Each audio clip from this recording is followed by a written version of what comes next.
veľa ľudí chce začať vlastnú značku oblečenia v roku 2023, ale nevedia, kde začať. A preto robím toto videjko, aby som vás naučil základné veci, ako si založiť vlastnú značku oblečenia. A povedal by som, že som celkom skúsený, keďže svoju značku som si založil v 17 a značkám celkovo sa venujem 4 roky. Pomohol som založiť niekoľko značiek a pracoval som ako poradca alebo nejaký mentor alebo na marketingu. Ak sa vám videjko bude páčiť, tak nezabudnite dať like a hodiť mi follow. A môžeš komentovať po toto video otázku alebo tému, na ktorú by som mal spraviť ďalšie video. Bez už žiadnych ďalších rečí ideme na to. Prvú vec, ktorú potrebujete, je meno. To je to najzákladnejšie, čo vás bude reprezentovať, čo bez toho vaša značka nebude existovať. Pre vašu značku je dobré vymyslieť niečo originálne a niečo, čo není prepoužívané ako clothing alebo apparel k tomu vašemu menu. Čiže pre príklad moja značka sa volá Mach Designs, všade používam Mach a Mach je basically skratka môjho mena a priezviska a je to aj tá kvetina, čiže veľa ľudí si pod tým môže predstaviť veľa rôznych vecí. Nemusíte sa s tým vôbec ponáhľať, v kľude napíšte si všetky nápady na názvy pre vašu značku a je to veľmi dôležité, takže dajte si tomu čas. Ako ďalšia vec je vytvoriť si logo a preto si treba vymyslieť, že akou témou vaša značka pôjde, alebo aký to má mať potenciál, alebo aký to má mať níž, alebo pre koho, či to má byť pre skaterov, alebo to má byť značka oblekov, alebo značka Bund, značka Mikín, značka Topánok, to už zachádzam veľmi, veľmi ďaleko, ale akou témou sa tá značka ubere. A prečo by si mali vás zrovna kúpiť ľudia.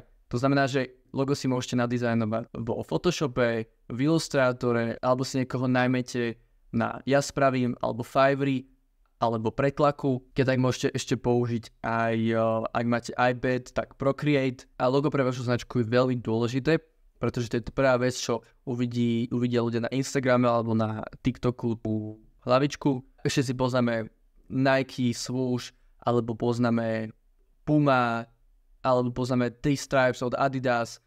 To sú tie základné značky, to všetci poznajú, preto vaše logo musí byť také catchy, musí byť zaujímavé a hlavne na všetko máte čas, nikto sa netreba ponáhľať, takže kľudne si ich nadizajnujete aj 10, aj 20 tých log a pomaličky ukážete to mamke, tatkovi, kamošom a oni si vyberú, ktoré z tých log je najlepšie, alebo ako som povedal už skorej, niekoho si na to najmete, ktorý je profesionál, za nejakých pár eur, za 50 eur na dizajnové logo úplne v kľude. No a ako ďalšia vec je web stránka. Čiže už máme meno a už máme logo, teraz potrebujeme web stránku, kde si ľudia kúpia váš produkt, lebo už to ďalej nefunguje, že napíšte mi na Instagram, tak už si nikto nekúpi váš produkt, lebo nikoho to nezaujíma, nikto vám nebude písať no to ľudia chcú rovno objednať, nech im to príde a nemusia s nikým komunikovať, nemusia nič robiť, iba si to proste objednajú jednoducho, zaplatia to cez Apple Pay a majú vybavené. Takže rovno skočíme na web support. Link na web support, ak by ste si chceli založiť značku, je v popisku videa. A objednáme si tam doménu a hosting. A ako ďalší krok je nadizajnovať si nejaké veci vo Photoshope alebo v Illustratori. Ak máte iPad, tak v Procreate.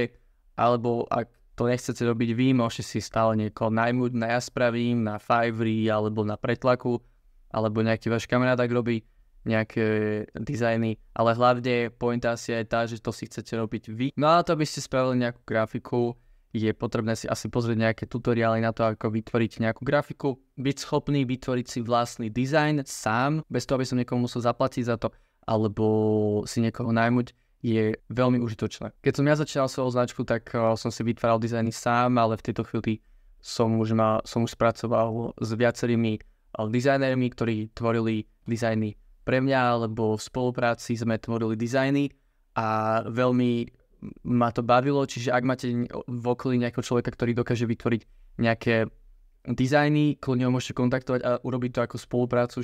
No a keď nemáte dostatok peniazy na to si kúpiť Photoshop alebo Illustrator, čo je nejakých 15 eur mesačne, 20 eur mesačne, tak je taká stránka photopia.com, čo je free Photoshop, sice není to asi úplne také dobré, ale stále sa to dá využiť. Ďalší krok, kde majú získať oblečenie, alebo ako si to oblečenie potlačím. A jeden z základných krokov je to, že pôjdete na Alibabu a tam si napíšete, čo chcete vyrábať. Pre príklad si dáme, že chceme vyrobiť mikinu s puffprintom, tak si tam napíšeme, budete scrollovať po tej aplikácii rôznych výrobcov mikín, ktorí ponúkajú aj potlač puffprintov. Ak chcete vyrábať napríklad na Slovensku, stačí si objednať zo stránok ako Merchiu čisté trička, čisté mikiny na potlač a potom si to potlačíte v nejakej inej firme tiež na Slovensku a tým pádom to môžete skipnúť, alebo tým pádom môžete skipnúť celú Alibabu, lebo z Alibaby to veľakrát trvá dlho, treba veľa vecí doľaďovať, pričom keď si kúpite už rovno hotovú čistú vec, čistý blank,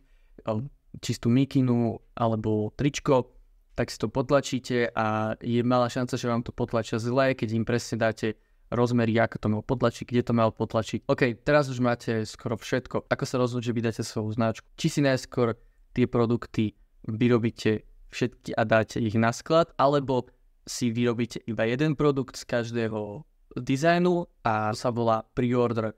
Čiže ľudia si objednajú vec a príde im, až keď ju vy vyrobíte.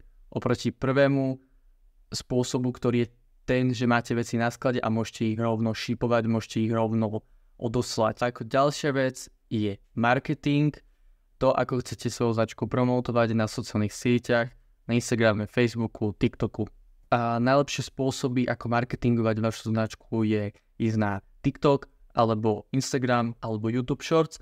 TikTok je asi najlepšie z týchto platform, lebo môžete organicky zadarmo vytvoriť pozretia alebo prekliky na váš web, alebo rovno budú ľudia kupovať vaše produkty zadarmo bez platených reklám, čo sa najviac oplatí na TikToku. To je reálne najlepšia možnosť, ako najrýchlejšie alebo najlepšie vyrásť, keď začínate vašu vlastnú značku. No a to je asi aj reálne, že všetko, čo potrebujete, alebo všetky steps na to, aby ste začali vlastnú značku oblečenia. A ak by ste chceli, aby som vám ja pomohol s vašou značkou oblečenia, ako ju začať, alebo vysvetliť dané kroky nejak konkrétnejšie, alebo vám pomôcť s marketingom, alebo s web stránkou, alebo s dizajnmi, logom a tak ďalej.